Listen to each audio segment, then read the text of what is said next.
Welcome to our first keynote conversation. And with this one, we wanted to begin to talk about what's at stake when we consider our current relations with technology and how we might reframe at least some aspects of the future of technology, including the new wave of AI and digital services. We're also interested in what we need to know about this. So what kinds of research agendas, what sort of data do we need, what kinds of disciplinary perspectives are going to be important in framing those things. We're going to have time for questions, we hope, at the end of our discussion, or as part of our discussion. And as you, I think, have seen from the program, in the symposium, we're using the Slido app, which you can download if you haven't already done so. We will also have a handheld microphone. Now, I think that that Slido isn't working right now because the university's Wi-Fi is not working. We are going to rely, therefore. Yep. We are. This is the fragility of things. So we'll probably find ourselves relying on the handheld mic for questions, but we do want to allow plenty of time for those if we can, and so please keep those going. I'm going to spend just a minute or two to introduce our participants in this conversation. Some of this is in the program, but it's important to say something about the people you see before you. They have all got extraordinary and distinctive things to say about this topic. So I'm going to introduce you first, Lyndon. You're in the middle there. Lyndon is an Aboriginal man of Aliwar descent from the Barkly Tableland region of the Northern Territory. He's a Principal Research Fellow in our ADMS Centre, and he's also an ARC Fellow in the Centre for Heritage and Museum Studies at the ANU. He's got long experience in teaching, and including the development and delivery of on-country learning. And he does a lot of work on policy and development around the sorts of issues we're going to be talking about, negotiations at national and international levels, focusing on Aboriginal Indigenous communities in information technology, digital inclusion, cultural heritage, materials conservation and repatriation. Lyndon is the Deputy Chairperson of the First Nations Digital Inclusion Advisory Group, which has been brought together by the Minister for Communications, Michelle Rowland, in the last 18 months or so, since January. He's also chair of the Indigenous Connections Committee of the National Film and Sound Archive, and a member of the Advisory Committee for Indigenous Repatriation, among many roles. Lyndon does a lot of things, and we're very pleased that you're here today. Malavika Jayaram, just to my left here, is the Executive Director of the Digital Asia Hub, which is a think tank devoted to questions of internet and society based at Hong Kong. She's also a faculty associate of the Berkman Klein Center for Internet and Society at Harvard, and she's been a fellow there too. She's also a fellow of the Center for Internet and Society in India. She's been there since 2009 when she helped start all of their work around privacy. She's taught IT law and many related subjects and topics for many years. I don't know if we're going to get her to talk about this, but it's really interesting. In her earlier career, she worked as a practicing technology lawyer, and she says that her activism around biometric identifiers, data privacy, inequality in India and the majority world led her to move towards her current focus on in civil society and academia. The last of our conversationalists, I can call you all that, is Melissa Gregg, over on my far left. You're right. Melissa is an internationally recognised research pioneer with deep technical expertise in user experience, sustainability, silicon and platform architecture and workplace transformation. She's a consultant on sustainable and responsible technology design, and she's now focusing on accelerating research and Asia-Pacific partnerships on electronics repair, reuse and circular economy.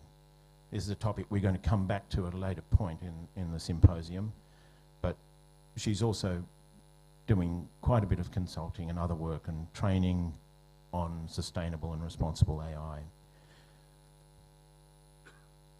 Melissa spent the last decade or more leading user experience research in the client computing group at Intel, and she drove a range of important product initiatives there.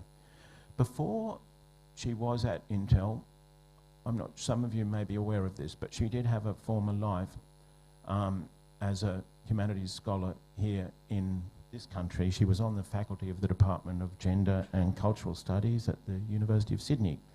And many of you will know about, some of her books, particularly on work and management. So Work's Intimacy, Counterproductive, more recent book, and Media and Management. But thank you, and welcome to all of you. We're going to start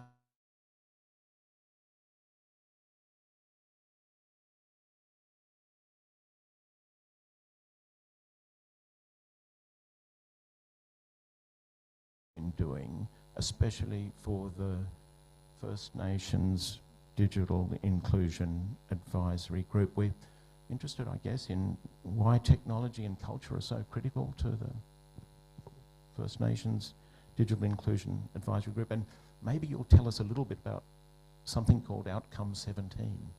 Okay, I will. Thank you. Thanks, Julian.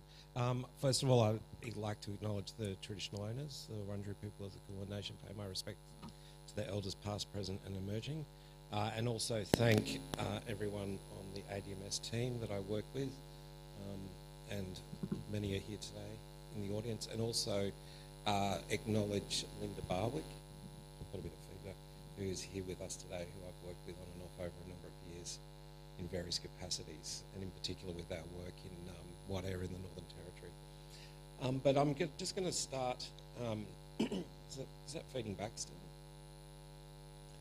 I think it's, yeah, is that better?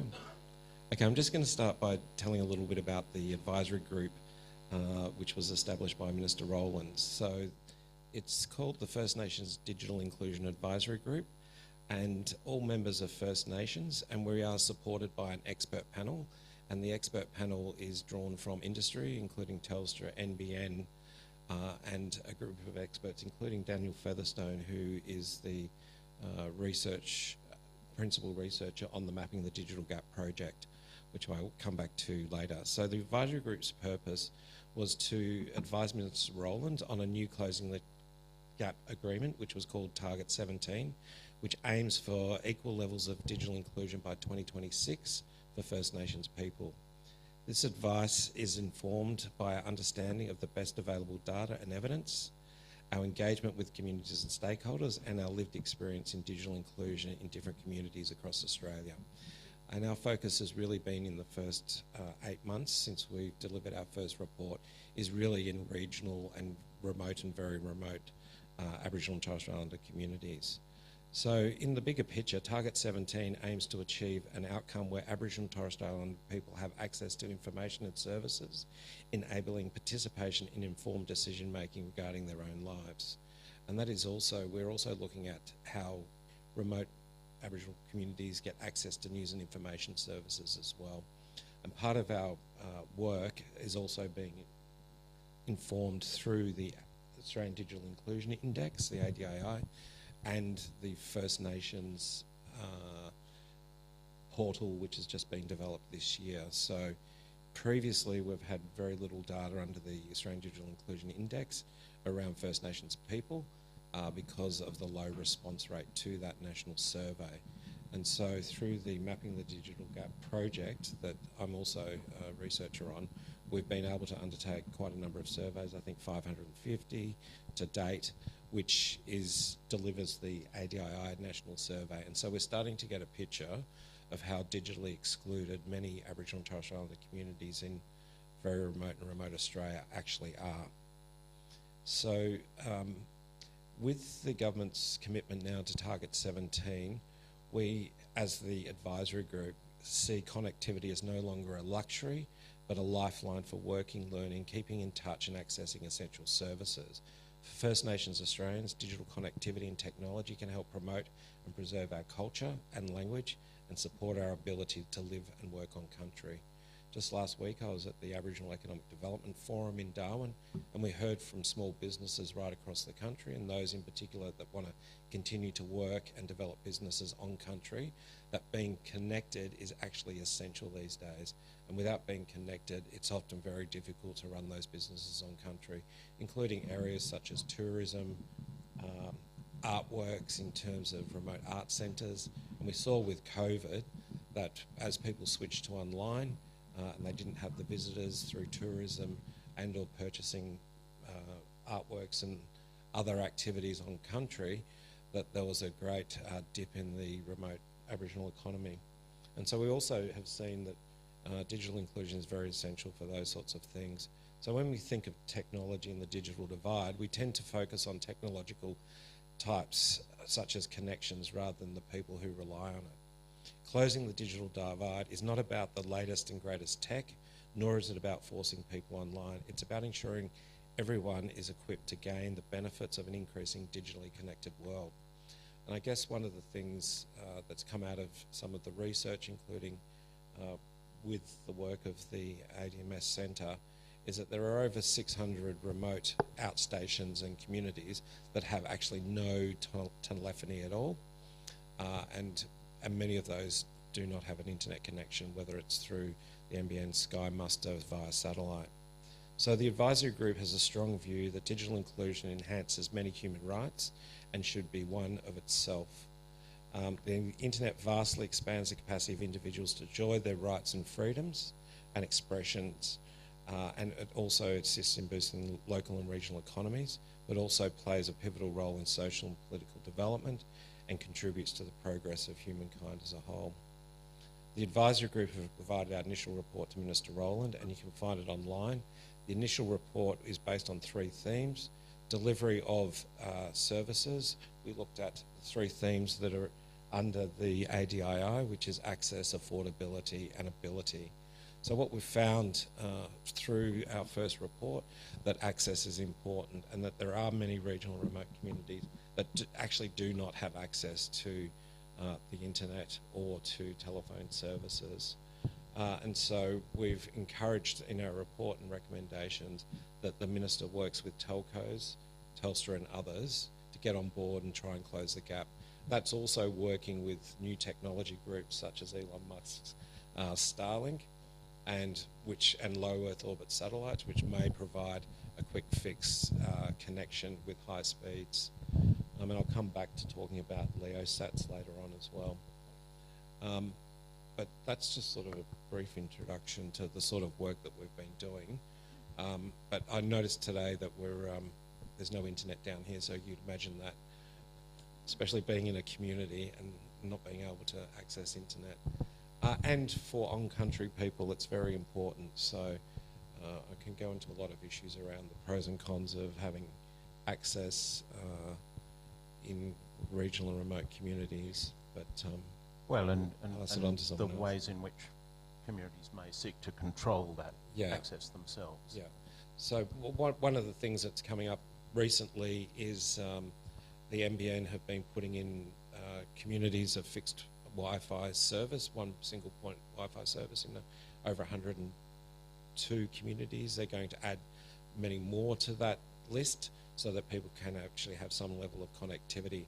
But in a remote community, a single point of contact might not necessarily be appropriate for a particular individual community. There were concerns about kids coming in from outstations and congregating all hours of the night and day.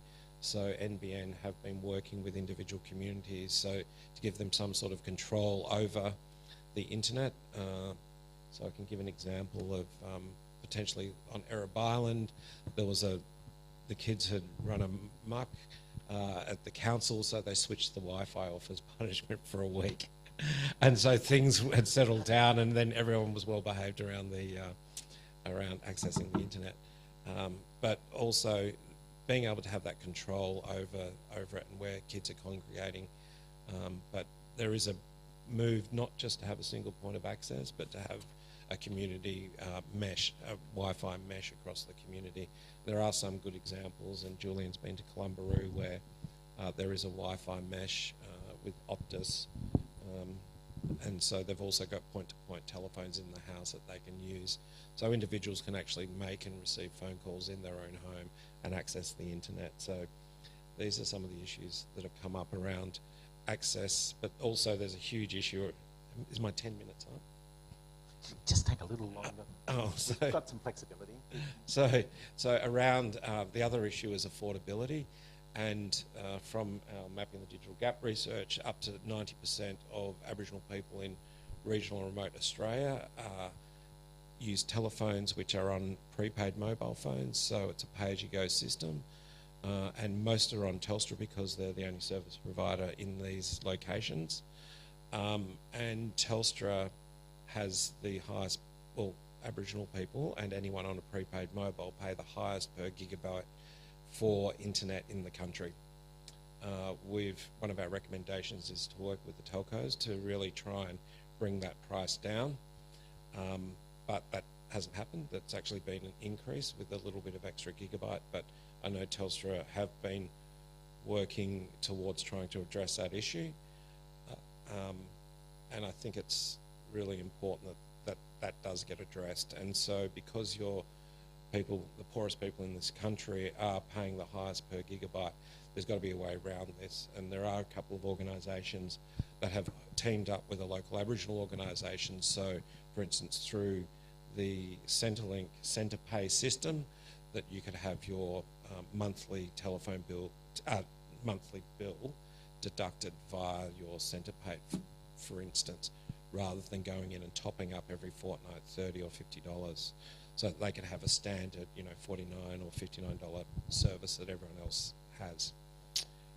But my other bugbear with, I'll start to go on a rant now, sorry, is that with being paid the highest, the quality of service is also the lowest in many of these communities. So there is absolutely massive amount of congestion. So we've found in Wadair, where Linda and I work, that sometimes during the day you can barely send an email or a text or a phone call at peak hours. Often the Telstra tower goes out for a whole week and then people can't access the store or use the FPOS. So it's also about quality of service. So the people that are paying the highest per gigabyte are also have the poorest quality of service in the country. So I think it's all doom and gloom in regional and remote, but things are changing, and there is a lot more to be done in this space. And I'm a great advocate for rolling out more fibre rather than just trying to find satellite solutions for some of these places. Thanks.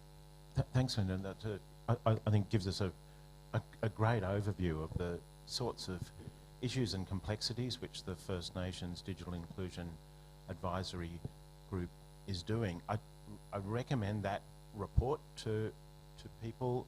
We may come back to some of the other themes in that. It has clear things to say about, well, some of the issues that Lyndon, you've already mentioned. Inclusion actually means different things in different places, and it means something different in those communities from what we might often assume it means in an urban or mainstream context. There is also an insistence in the report on understanding the cultural specificity of what communities are doing with the technologies that they do have access to, So it's not all a doom and gloom story that comes out of that. There's also an emphasis on the very positive and creative ways in which communities are using tech. We might have a chance to come back to that a little bit as we go along. But let's keep moving. And Malavika, I wanted to ask you about your work now over quite a period of time developing the Digital Asia Hub, which also has a focus on inclusive technology among many other things. Really interested in what motivated you to really create that new kind of institution, the sort of thing it is, and what you're seeking to do. Thank you. First of all, thank you, Jean and Julian, for inviting me to this. Always happy to be back in a country that understands cricket and doesn't try to tell me how it's not like baseball. Thank you for that. Also, I think being here for the last couple of days, my wish for everyone in this room is to find a work spouse that's like the relationship these two people have. It's really beautiful to see the way they collaborate, and they just can't get enough of each other, which is amazing with the amount of work they do. So I wish that for everyone. And I'm always very moved. You know, maybe you're all jaded about, you know, hearing welcome to country so many times, but for someone like me who's not used to it, it is actually like I was in tears when I heard Uncle Tony, and I was trying to imagine what something like that would be in my own country of origin. I think it would mean watching Gandhi, which is a 3-hour-long thing, and not the 10 minutes that he took. So good on you for making it a very short, crisp, and yet moving and poignant experience. And I think I was particularly moved by it because every time I feel particularly burnt out, jaded, wondering why I do what I do, why I get out of bed, when I hear something like this, it sort of, that reflexive sort of overdeveloped sense of justice that I thought I had and was losing, it sort of comes back, and I think, okay, that's why I do what I do. So thank you for that. I should make all of my disclaimers. I'm a lawyer by background, so you have to have some caveats and disclaimers. I'm not a real academic, so there's nothing like a room full of fellows of the Australian Academy to make you really have imposter syndrome, especially when you don't have a PhD. But I think you wanted us to talk about our sort of, you know, positions and orientations, and I think I know more about the inhumanities and about the uncivil society, and I think maybe that's where I'm most comfortable. Leslie yesterday talked about refusal and regeneration, and I think I would add resistance and rage to that. I think those are things that animate me and my work. And to actually get around to answering what you asked me, Julian, the Digital Asia Hub sort of occupies this liminal space somewhere between academia, civil society, and publics, the public, depending on the terminology you prefer. And I think we started this out kind of as a little baby Berkman for Asia, saying, you know, the Berkman Center was born out of Harvard Law School when a really weird and interesting eccentric professor, Charlie Nesson, decided over 25 years ago that this whole internet thing was going to change the law, and the law was going to change the internet. So he wanted to watch and observe this reflexive, you know, constitution emerge and take place and sort of be a witness to its development. And so the Berkman Center was born out of a law school, kind of spread its wings, decided the law was a little too restrictive and tight, full of very uptight people, expanded to computer science, the arts, the humanities, and sort of flowed all across Harvard. And I think the idea was that it was a place that engaged with the arts, with art, with games, with young people, with crazy ideas that might never see the light of day but were interesting as straw men to sort of, you know, poke at, tilting at windmills, as it were. And I think we we founded the Digital Asia Hub as a little offshoot of that to say so much of the discourse is very not just Western-centric, but North America and Europe-centric. Australia doesn't even get mentioned in a lot of those conversations, which is astounding to me given the richness of the scholarship that emerges here. And I think for us sitting in Asia, there was very much this sense of, we were asked to play two roles. Two roles were imposed on us. Somewhere along, you could either be on the spectrum of caricature and stereotype where Asia was seen as a monolith, and I would be invited to speak at things to represent Asia and offer the Asian perspective, as if there was such a thing, as if Asia doesn't contain multitudes, languages, cultures, religions, and as if it was one thing. But yet that's the task people like me are often asked to play.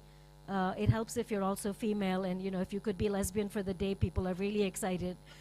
Break a leg on the way, one more box that you can tick.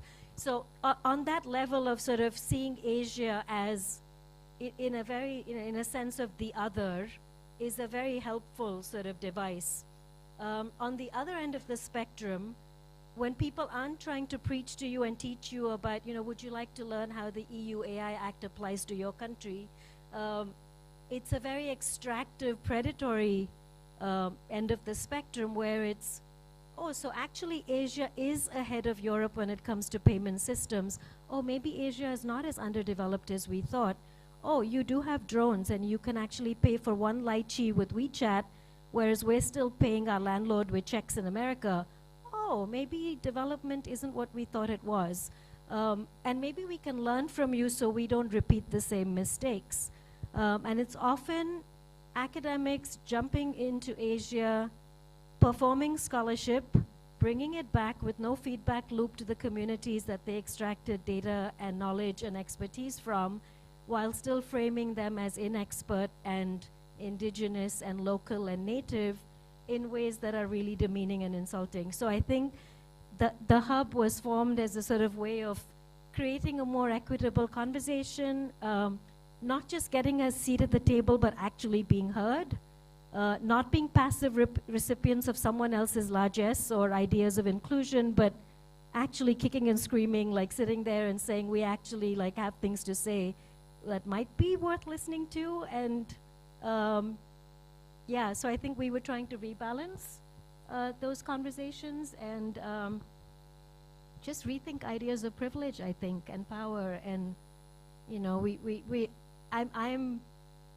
you had a little bit of a rant, so maybe I could have one about the funding industrial complex, right? And I think one of the things I'm always really upset about is we live in very precarious countries where democracy is under threat, where activists are facing physical harm, the kind of security threats that are academic in a lot of other parts of the world. And yet funders will not fund the very basic work that's required to uplift legal standards, to provide safeguards, to effect the constitutional freedoms that they allegedly already have without crafting new technologically specific laws and regulations. Yet those are seen as old school and things not worth funding. Everything is sort of shiny object syndrome. And researchers and activists are being pushed to do increasingly risky work. We're in Hong Kong, and people are always saying, well, you are going to look at censorship in China, aren't you? You are going to look at surveillance technology across Myanmar. And at the same time, when it actually comes time to send you the funds, they go, oh, we're not sure we can fund an organization in Hong Kong because that would put us at risk. We don't want to be accused of foreign interference in local affairs and all the geopolitics of, money. So, sorry, we can't actually fund that incredibly risky work we asked you to do. And by the way, we're very metrics oriented now. And so we would really like you to have changed the law of a country in 6 months with about $20,000. Does that sound fair?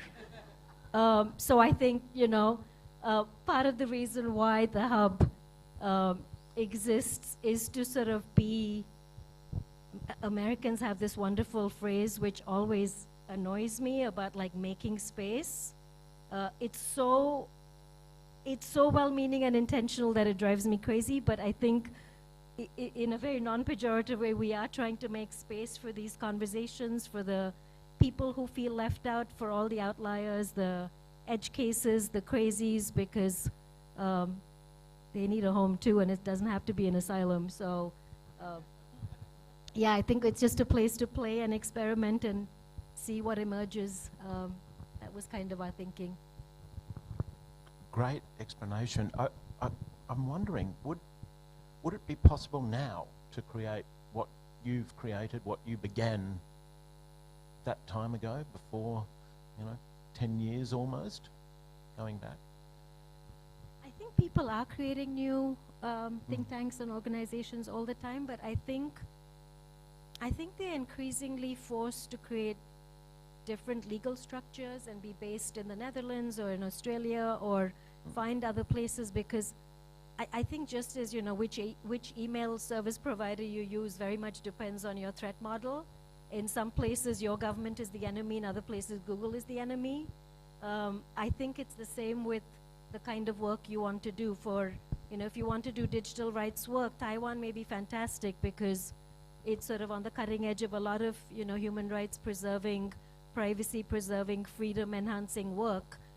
But if you're an organization based in Hong Kong, then working with Taiwan is really, confronting and complicated for us. People think Singapore is great in terms of ease of doing business. Not great if you want to do free speech, right? So I think it is a very, very difficult task to do something like this now. The question of timing and the question of location, both. And appetite for Yes. For risk and appetite for having hard conversations, and governments knocking at your door or not getting visas, and those things. Thank you, Malavika. Melissa, might turn to you. And as I mentioned when we started, you've been working this year on pulling together an ambitious project around understanding some of the ecological dimensions of the tech economy and the tech society that we are now enmeshed in, also with an orientation to some degree at least to Asia Pacific. So can you tell us a little bit about what's framed your thinking developing that work?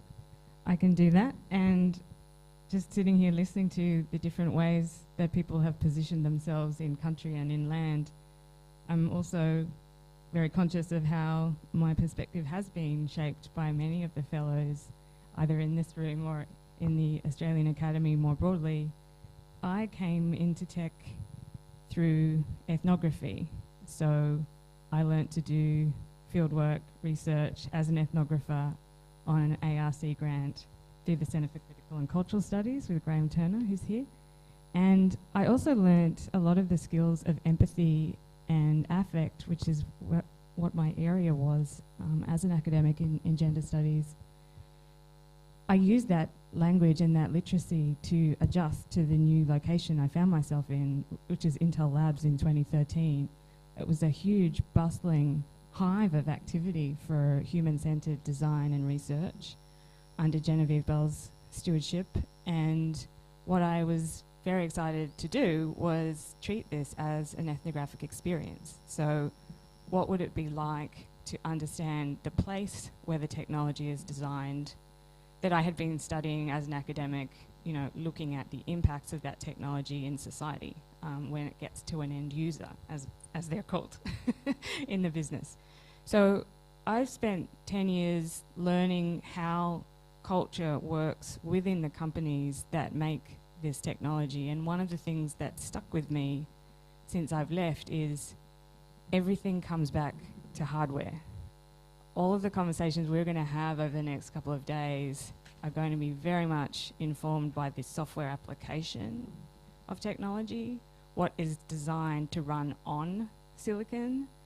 But I think what I've really been concerned about as more and more people start to appreciate generative AI and the so-called use cases for this technology is it doesn't exist without the infrastructure that builds the technology at the foundation, and that has its own societal impacts. So an example is, if you're talking about the situation in China and Singapore and Taiwan right now, we're finding that there are only 1 or 2 main producers for silicon chips in the entire world, and a number of people probably realised that for the first time during COVID, when having to work from home, you may have had to supply a new laptop to a child or a co-worker or maybe even your spouse or work spouse, needing to stay in touch with you constantly.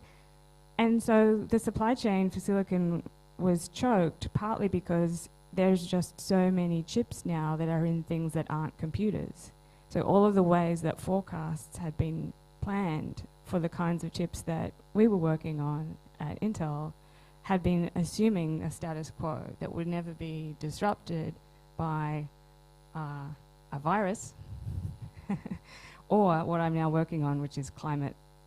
Because if you think about where manufacturing locations are being chosen right now for silicon chips, it's places where there may be no water, despite the amount of water that's required. So places like Arizona desert, places like Israel, and places like Taiwan.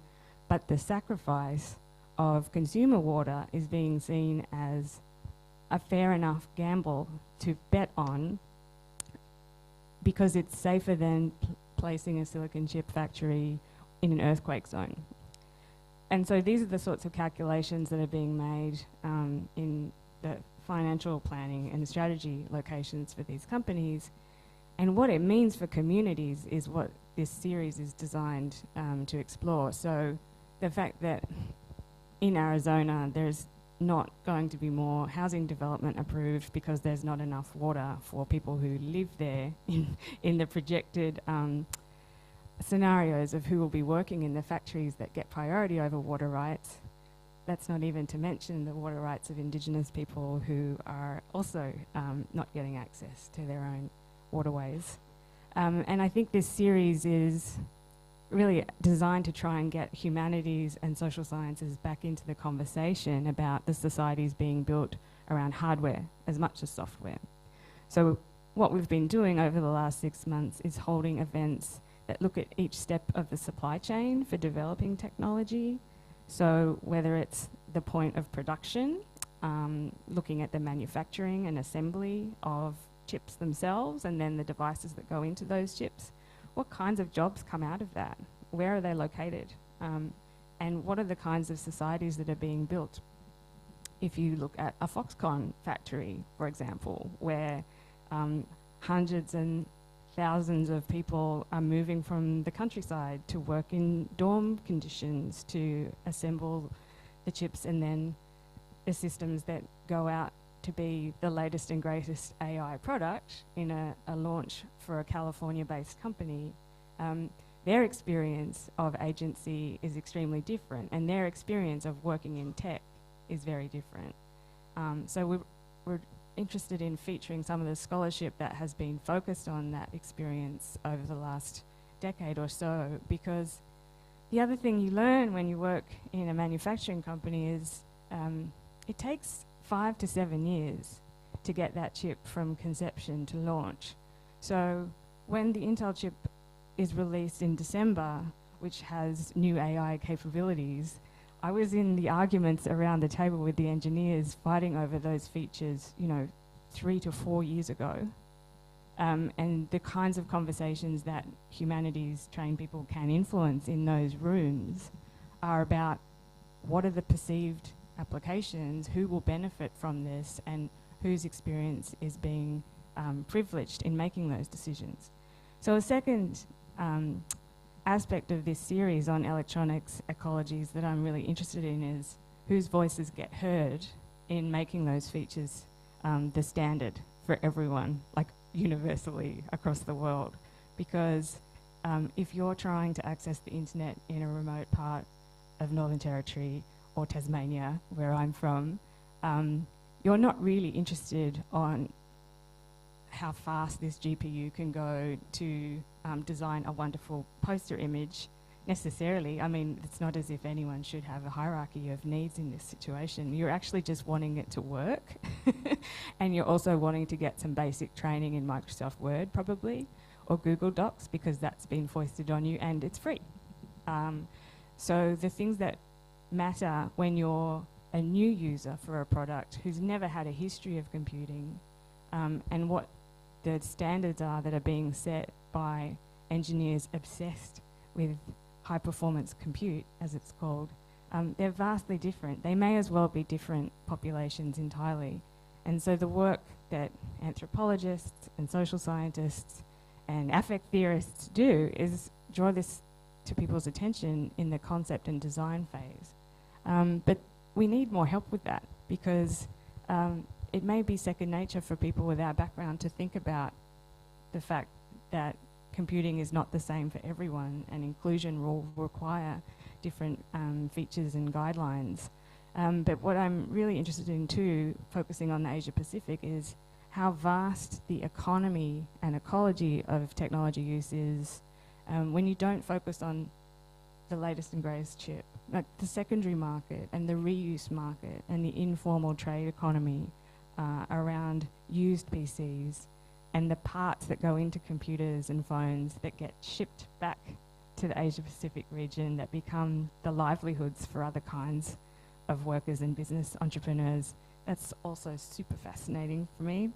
So it's another thing that we're trying to do with this series, is draw to light the range of people that are empowered by technology in being able to set up their own businesses, like repairing a mobile phone, for example, being one of the most common of these examples in all kinds of different pop-ups and malls and street trending contexts. But I think really my point in doing this series is synthesizing everything I've learned as this, embedded ethnographer in the heart of Silicon Valley, and seeing how decisions get made and whose voices are heard, but now trying to rally more people to get involved in the high stakes decisions that are being made, particularly around the use cases that you'll hear about in the symposium, but also in the very foundational decisions about how many factories are being built in the world right now, and what's that impact going to be on habitat,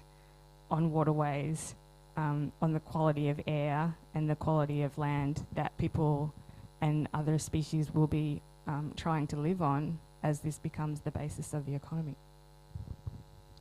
Thanks, Melissa. That gives us a great expansive picture of the range of questions you're tackling. I think it also helps us kind of see the connections across what we've all been talking about today. You're all in different ways working to bring knowledges together, humanities knowledges as well as technological, technical, regulatory and other kinds of fields, engineering, computer science, the environmental sciences, but together with humanities perspectives in order to work out where and how it might be possible to influence in whatever way some of the decisions that we see coming before us around the ways technologies may be developed or deployed or designed or reused. Some of what you might be doing is perhaps sort of slowing some of those decisions down a little bit, bringing some different perspectives to bear which might introduce other factors into the critical decisions that need to be made. But I think you've shown us not only how important it is to think about where we're doing this research and the moment that we're in, but also, Melissa, I mean, I think one of the things that's really interesting about your take on it is your capacity to take the machines apart, draw our attention to the infrastructures, the underlying hardware, the materiality of these machine systems that we're working with, that have so much bearing on what people can do with these things and the degree to which they can do what they need to do. And I think this does also connect directly with Lyndon's concerns and Malavika's. So this is a conversation, and we're interested in your thoughts about your questions. We're wanting to set the scene for the papers and the discussions through the course of the symposium. But I think we've opened up a set of questions and possibilities that I think speak to a whole range of interests across our fields. So let's invite people to ask questions. The Wi-Fi is down, so I think it... Oh, it's back up. You've got it? There is a roving mic. That's all right. We didn't turn it off as a punishment. But we've got a roving mic. And EduRoam is working, so people perhaps can use Slido that way. So, yeah, inviting people to ask questions about any aspect of what we've been talking about so far. You've got a comment. I've got a question. So, at all your time at Intel, what was the diversity of the workforce like? Excellent question. Anything else you want to add to No, that? just that. And I know that some of the issues have been coming up quite a bit, and there was a lot of discussion around Google and their workforce, and those making the decisions, and Google's attempt to have a more ethnically diverse workforce, right, and other individuals, and gender balance, etc. Yeah. So, actually, one of the ways that my gender studies background became very useful in tech was working in advocacy. In some of these companies, obviously there are no unions. There is no employee activism actually encouraged, but the formalization of representation and grievance is expressed through what's called an employee resource group, an ERG. Everything has an acronym. And I was part of the Leadership Council for the Out and Ally advocacy group at Intel. And we were trying at one point to ensure that there were LGBT plus voices represented in some of the diversity goals. It was a very, very long fight and still is ongoing, because even now that there is attention on gender diversity and cultural diversity in tech companies, when you apply for a job in a tech company now, and when you're brought on, you have to fill in a box ticking exercise to say what your ethnicity is, what your preferred gender identity is, and if you have a disability that you would like to acknowledge and have acknowledged. And these are the only categories that are counted because these are government requirements.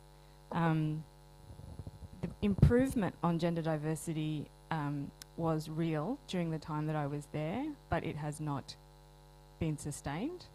And I think that's also where my management studies background comes to bear on what's going on, because there have been very bold declarations on diversity and particularly gender pay parity that once achieved are then declared in press releases as achieved, and that the conspiracy theorists would probably note the timing of the press release being a particular high point, but then once it's declared success, there's not necessarily scrutiny afterwards. So one thing we definitely saw during COVID was the amount of extra burden on women to work from home while taking care of children, and we still haven't really seen a recovery from that in some of these workplaces, despite having some of the most progressive benefits.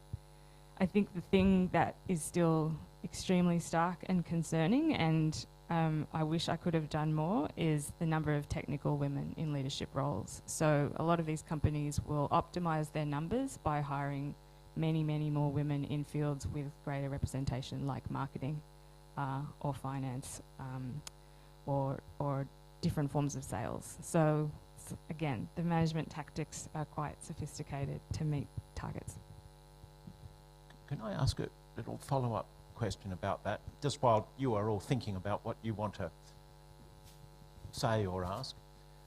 We've recently just seen a, extraordinary series of convulsions in the labour force in the tech industries in North America and globally.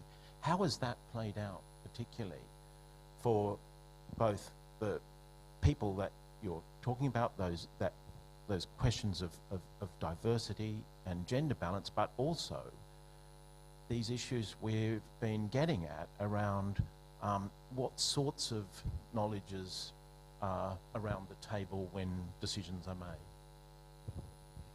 Okay, so this is where I get a little bit glum. You probably have seen that there have been layoffs in tech in the last 12 months especially, and although I was not part of that, I could see it coming, so I decided to leave before the onslaught.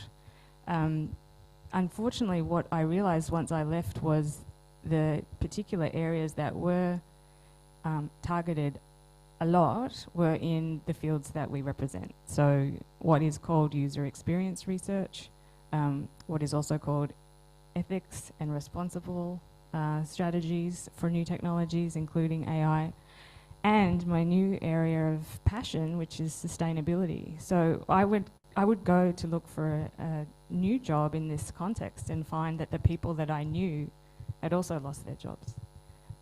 So we're seeing a large adjustment underway. I am concerned that there is a relationship between the public discussion of AI and the lesser investment now in some of the social science and humanities expertise that was intended to work in partnership with engineering. So to me, it looks like a very engineering-heavy conversation on the future of AI right now, when it's not entirely business hype.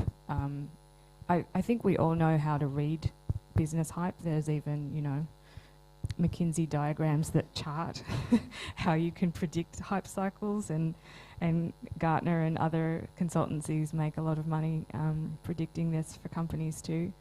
But if you lose the direct relationship to the end user of your product, and if you lose the competency to represent voices other than those who are like you, we're only exacerbating that problem of extremely select and elite technology design. Thanks. Okay, questions? Stuart, thank you. Hi. Hi, Stuart Cunningham. So trying to think about the three perspectives offered in the conversation, I'm struck by two of the perspectives are really focusing on work, perspectives that are in the low tech and in the human experience and low tech range, that is, if you like, below what is normally focused on. That is the really the bottom line kinds of questions. And the other perspective has really reminded us, that is Malavika's, that the Asian region is often well ahead of the West in terms of particularly service to consumers, the ability to, for instance, the example that you used of WeChat being so far ahead of Western systems of payment.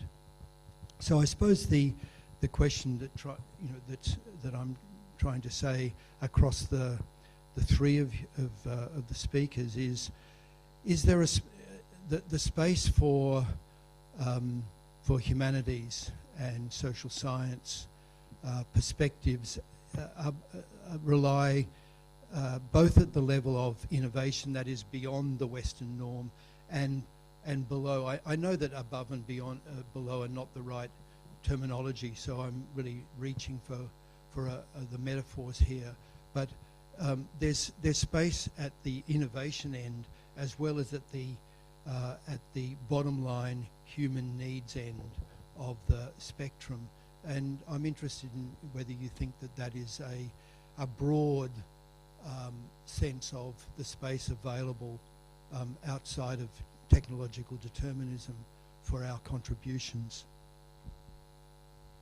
Thanks, Stuart. Who wants to have a initial response? I can have a quick... you're reminding me, Stuart, of something I didn't mention in response to Julian's question too, which is where are the humanities graduates working in tech right now that remain? And when it's in product development, one of the reasons they're moving into these jobs, or had been until about 11 months ago, is that it looked like a safer job than an academic career.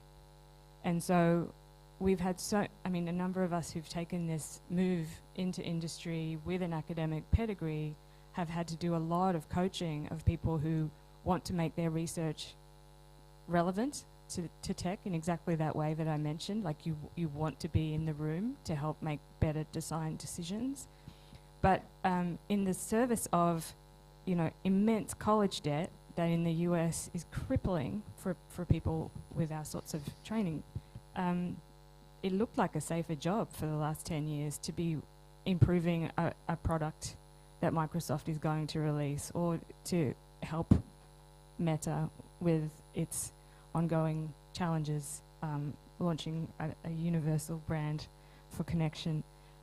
So the thing that you're caught in, and it's worthwhile for the educators to know about, is there are going to be compromises in all kinds of jobs that our graduates have, and how we provide the resilience and ethics training for being able to make decisions in the interest of their values and the values of the humanities is a whole area, I think, that's underserved right now. And I'd love to work with some of you on building that capability and training for skills. Because the thing is that the humanities will be so important to these developments. Large language models are what they say they are. They are based on language, and we are the experts in language. So I see a lot of opportunity to continue to be part of mainstream product development in large companies, but it must be backed by values and ethics that also are prepared to go other places when those values are out of line.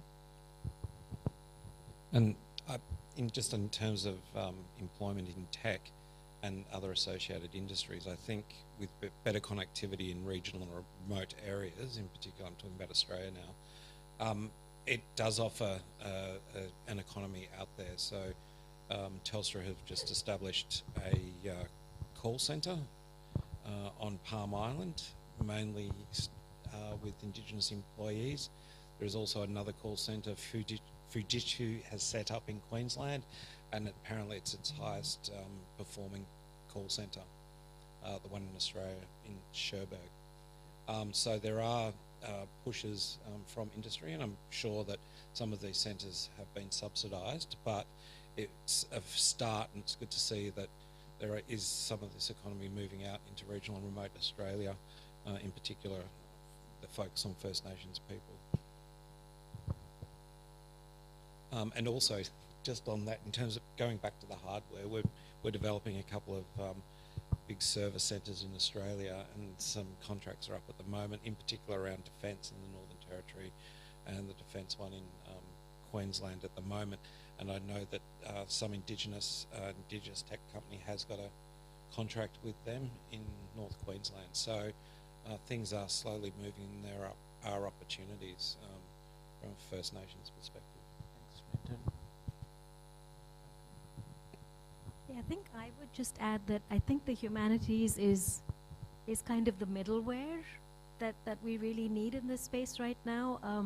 One of the projects that we did recently was around misinformation, and everybody thought it was going to be a an intensely technical report that we produced, but we worked with cultural studies scholars and people from the humanities, and we turned out a completely different framework to understand how information works. And one of the findings was all of the fact-checking initiatives were at the level of facts, whereas people are moved by emotions, and that's something the techies aren't studying. And so our entire framework was built around how manipulation works at the level of nudging, intuition, and human emotions and affect and empathy and all the things that the techies aren't interested in. So I think that was kind of cultural studies 1, techie 0, which doesn't happen very often, so we celebrated it. But I think the other thing, the other project is around narrative change. I think a lot of marginalized communities, a lot of underrepresented voices in this space are trying to do a lot of work around shaping storytelling rather than just being describing stories as they emerge. And I think that is a space where the humanities and media studies plays such an important role, because I think you can't really have agency and voice if you're not having if you continue to have the conversation on someone else's terms and you're not setting the terms of the discourse. So I think that's the stories you tell about the moral panics, the progress narratives, they shape, they construct technology, they construct architecture and infrastructure and interfaces and communication. So I think that will continue to be hugely important. And I think one of the things we're struggling with is trying to do the translational work, trying to be the intermediary where you're able to talk to people where they are, and when they say what's lived experience, you say, oh, that's just your normal life. It goes to Harvard Business School and comes out as a lived experience, but that's just your daily 9 to 5. And I think having some kind of, the work around lexicons, vocabulary, across sectors, across disciplinary silos, that's something that I think is increasingly important, not just between people who speak different languages, but people who are working at different registers and making interventions into policy life cycles at different points of the cycle. So I think that's also something that's increasingly important, and that's not something the industry or techies are going to safeguard. So I'm very hopeful that when all the tech redundancies are happening, that the humanities are going to rage against the machine. So I'm very hopeful. Cool. Also, they'll be the only ones funding people to do something. And I see Linda's got her hand up, and I was just going to make a comment around the use of technology for cultural heritage preservation and language preservation, and the work that Linda has done with Paradisic comes to mind. So I hope I'm jumping the gun, Linda, but please ask the question.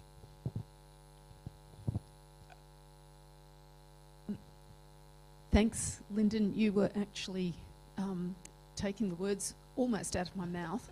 One of the things that concerns me is that, to my mind, there's been some amazing technical innovation driven by user communities, sort of hijacking the intended uses of some of these technical platforms. I'm thinking of, back in my day, the way that we were using iTunes to distribute local music for community users, and that was then being added to. But that's now impossible because of the way that Apple Music has kind of, basically forced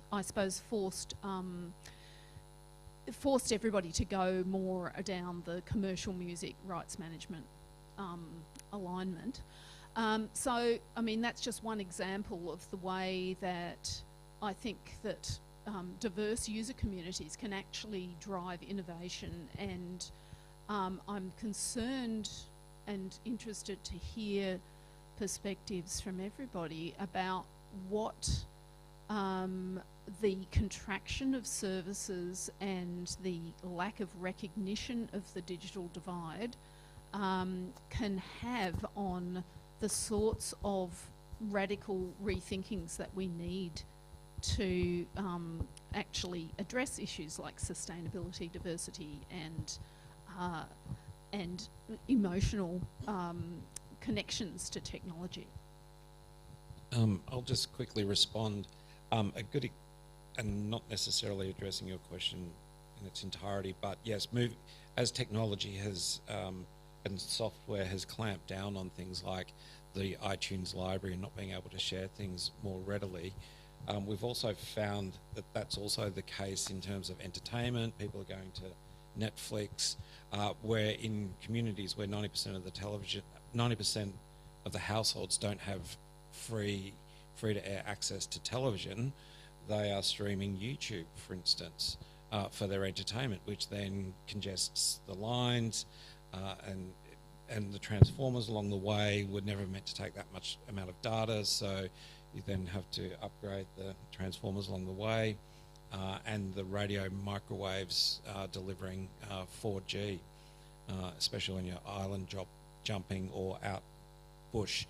So it's concerning that a lot of things and some of the old databases and software that we used to use for cultural heritage and old photographs, video collections, and the distribution of such communities are in one way putting things online for YouTube for greater access among community members, but also there's a bit of a limiting access than what it was 5, 10, 15 years ago. And also not having access to news and information services is also been a great concern, which brings in the issue of, fact-checking. People are watching a lot of things which are just completely untrue, and a lot of misinformation is circulating around communities, and they don't even have access to the ABC radio, which used to be on long wave, and when we shut down ABC into the South Pacific, we can now pick up in some parts of Australia the Free China radio, and you can't pick up Radio Australia. So, even if, getting rid of our soft radio into the Asia Pacific, because some bright spark in the ABC thought, no, everyone's gone digital. Everyone can just stream it now, and where, the Pacific in particular have the same issues in terms of access and technology as we do in Aboriginal remote Australia. And I'm sure the same right across the Asia Pacific region, in pockets where you have the haves and have not, and a huge digital divide. Comments in response to... You want to say something? We've got a few more questions, so we might keep going. That's okay. Hai Qing Yu from MIT University. I just came back from China, fresh from the airplane, attending 2 conferences. One is on digital equality, so digital equality alliance, and the other is called World Internet Research World Internet Conference, not research. So it's interesting that to reflect on what I have learned and presented in those conferences, and hearing the 3 panelists talking about the core themes, I would say. One is the decentering internet research and also EDMS. And the other is the dynamic of recentering, because what I heard in the Chinese context was the kind of, on one hand, they look at digital equality and inequality. On the other hand, they're looking at infrastructure and hardware. That's a very kind of core of what I have got from the World Internet Conference in Wuzhen, which just finished last week. So the focus on infrastructure has always been my research focus as well, in the Chinese context, but also in Asia, looking at digital transaction platforms and technology systems from China to the rest of the region. We're just wondering, on one hand, we see the dysentery drive among academics, us, and also there's some tech people in the industry, particularly Web3 technology people. And then on the other hand side, we see the recent drive with the rise of AI and the generative AI, and the emphasis by the government actors looking to strengthen or building, restructuring the infrastructure. You know, Melissa, you talk about the role of hardware and the infrastructure, which is exactly what they've been talking about. Apart from cybersecurity, data security issue, you know, they are not abstract concepts to those people. They are about hardware. It's about the chips, about the CPUs, about, you know, the mobile towers, etc. It's all about security. So geopolitics plays one role. When it comes to the region, labor, for example, they don't talk about labor, which is or gender issue, which is my focus. I actually talk about gender in the, you know, data labor stuff. But when it comes to all these topics, again, colonialism and post-colonialism is a kind of very obvious everywhere in the region.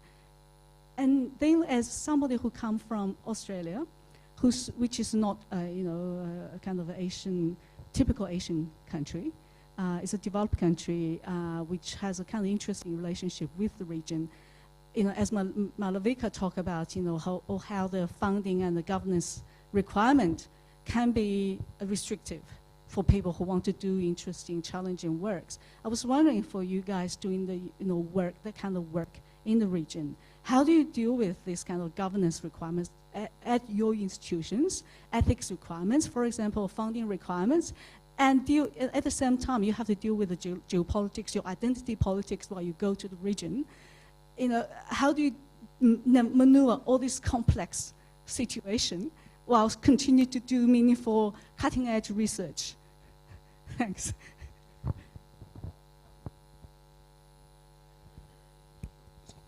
The short answer is people like Julian and his team do the ethics applications. But yeah, interesting comments. But just in terms of technology in the region, and of course, remote Australia, harsh environments, tropical environments, subtropical, hardware doesn't last that long. And so we've found with the vast and satellite services, 7 years of no maintenance, which is why 90% of households don't have access to television. So we're now looking back towards an old rebroadcast to the local community so that they can access news and information services. In terms of regulation, one of the things we've seen a rollout of Elon Musk Starlink in communities where it's just been so congested, people have now started taking that on. There's some good introductory pricing, around $500 for the kit, $130 a month for a household one. But again, it's unregulated. The government is now looking into it. It's an overseas company. It doesn't have the same end-to-end encryption that's required of the NBN. There's no help or call centre in Australia for it, and they're not necessarily applied to the Australian regulators, so it's an unregulated market at the moment with LeoSat. So there's a lot, you know, we could go on and on and on, but yeah, sorry. Thanks. No, thanks, Lyndon. We might just keep moving because I think we've got a few minutes left, but I think we had another question. Tim, did you?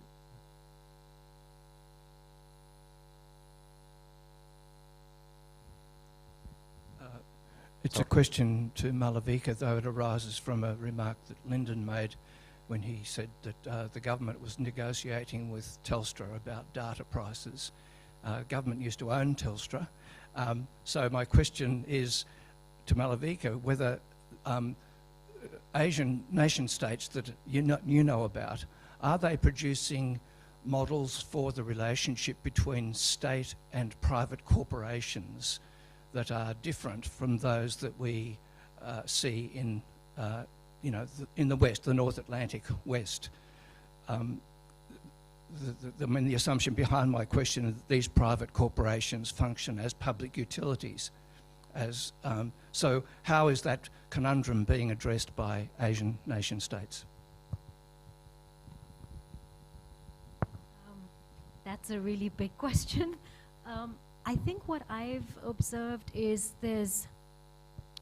there's a lot more of a sort of friendly relationship with governments and companies where on two levels. One is where they'll step in to offer services that the government is incapable of doing, either because they're not technically literate or they lack the money, and Google or Meta will jump in and say, oh, we'll just run your healthcare for you. We'll just provide access to the last mile in this village. So I think there's a lot of collaboration or public-private partnerships along that level. I think the other thing that's a little more subtle is where there's a lot more lobbying and capture of government by these companies. They've exhausted Europe and America, or they have laws that require them to declare that they're lobbyists, and there are rules around campaign financing and other kinds of financing, but I think it's a bit more of a cowboy scenario here. And so I think there's a lot more, I wouldn't say necessarily just corruption, but even legitimate ways in which companies, and coming back to, I think, the point the other gentleman made about the innovation end of the spectrum, there's a lot more traction and interest in the idea that having safeguards, having laws and regulation that protect privacy, security, all of these other good things, human rights, will retard innovation, will keep these countries backwards and underdeveloped. So they make very compelling arguments to the more, the less developed countries in the region to say, oh, you don't want to regulate AI, you don't want to regulate big tech because it'll just set you backwards by another generation. You want to leapfrog technology, you want to use this to get ahead, and we'll help you. So there is a little bit of that kind of lobbying where, even we are asked as a think tank in the region to come and give input into government proposals. We were even asked to give comments to your advertising code. And I said, we don't even do work on Australia, and we know nothing about the news media in Australia. Why would we submit comments to this process about whether Facebook should or shouldn't be paying for news? But I think that they expect that a lot of think tanks in the region will be more on the side of, leave it alone, it's not broken, don't fix it, let there be an open space for innovation. So I think those are the two levels in which I see these relationships play out. Thanks. Can we thank our conversationalists?